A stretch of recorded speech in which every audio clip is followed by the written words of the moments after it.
ल आज चाहिँ म बनाउँदैछु के भनेपछि यो मस्याङ भुटेर बनाउनु भन्नुहुन्छ यति भन्नुहुन्छ जाडो छ त्यसले गर्दा यो मस्याङ चाहिँ यो हो हाम्रो दिलु बहिनी नेपाल जानुभएको थियो उहाँले ल्याइदिनु भएको यो है आज बनाएर खाइहालौँ भनेर यहाँ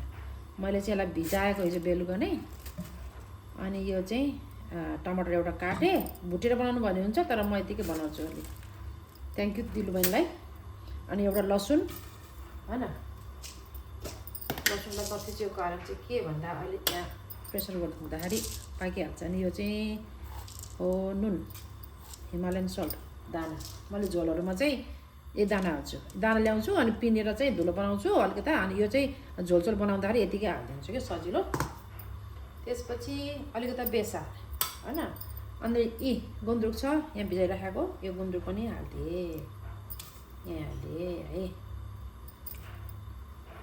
थोरै गुन्द्रुक मिठो हुन्छ नि अनि तेल थोरै तेल है प्याज पनि हाल्नु भन्छ तपाईँले म प्याज हाल्दिनँ अब यतिकै बनाउँछु भुटेर बनाउनु भने हुन्छ सजिलो आउने यसो गर्दाखेरि यति हाल्ने मैले अब यसलाई सिटी लगाइदिनु सजिलो छ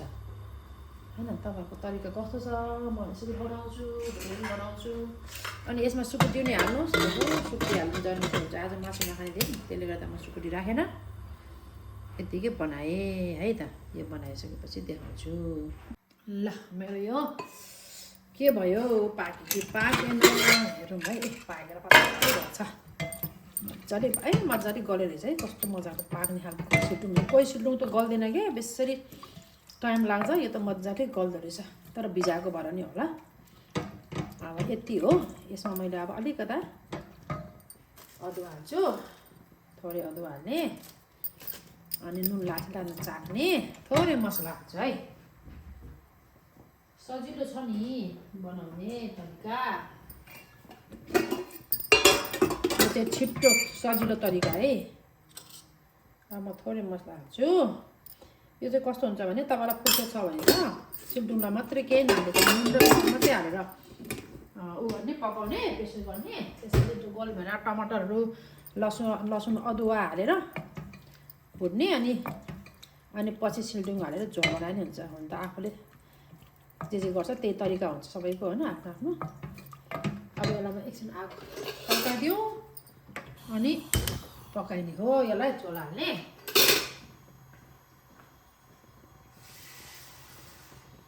यति गरेपछि तै भयो मेरो यो पाक्छ भातसँग खाने त जाडोमा त मिठो पो हुन्छ त गुन्द्रुक यो सिल्टुङको झोल गुन्द्रुकसँग नुन पनि ठिकै भएछ हौ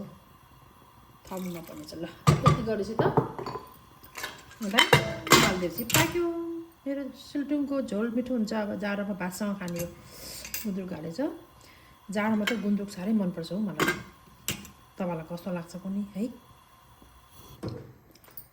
यता कराई देख्नुभयो होला यहाँ चाहिँ मेरो फेनी पाक्दैछ क्या फेनी पनि बनाउँदैछु पूजा छ पूजाको लागि भनेर बनाउनु लगाएको साइडको फेनी त्यसलाई यता सारौँ दाललाई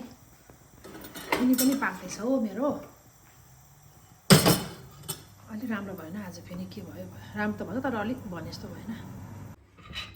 ल अब यो सिल्टुङ पनि पाक्यो अब यहाँ हालेर खाने रातोमा तातो मिठो हुन्छ जाडोमा मासु पनि चाहिँदैन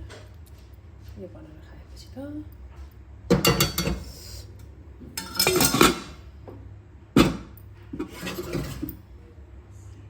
इस्कुसको अचार गुन्द्रुकको सिल्टुङ अनि यो भात हाम्रो दिनु बहिनीले दिनुभएको सिल्टुङ हो थ्याङ्क यू बहिनी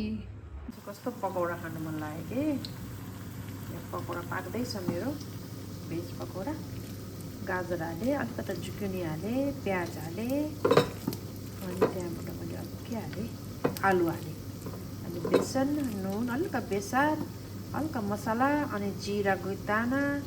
त्यहाँबाट ज्वानो हालेँ अब यो पाक्दैछ चियासँग खाने धेरै भयो उनीहरूमा खाएको पकौडा खानु पऱ्यो बिहान चाहिँ अब सिल्टुङको गुन्द्रुक र सिल्टुङको झोलसँग भात खायो। अब दिउँसो चाहिँ चियासँग चट्ट लाएर पकौडा ल पाक्यो पकौडा ए अब चियासँग खाने हो यसलाई लास्ट भात हो यसलाई पनि निकालौँ चट्ट लाएर चियासँग खाने ल हेर्नुहोस् त क्या मिठो देखेछ मैले बेसन अलिकति चामलको पिठो पनि हालेको हाल्यो भने चाहिँ चुरुम हुन्छ मिठो हुन्छ अलिक सफ्ट खानुहुन्छ भने चाहिँ अन्डा हाल्नुपर्छ है चामलको सट्टा अनि नरम हुन्छ मेरो यो पकौडा अनि यो चाहिँ मैले अस्ति नै बनाएको ग्रिन टमाटो र लसुनको अचार हो यो चाहिँ क्र्याब एप्पलको चाहिँ मैले स्विट चिल्ली अनि अलिकति गुलियो खालको नुनिलो खालको चटनी बनाएको त्यो हो त्योसँग खाने हो अब मेरो चिया कालो चिया छ यहाँ खाँदै योसँग मिठो हुन्छ ल ग्रिन चटनीसँग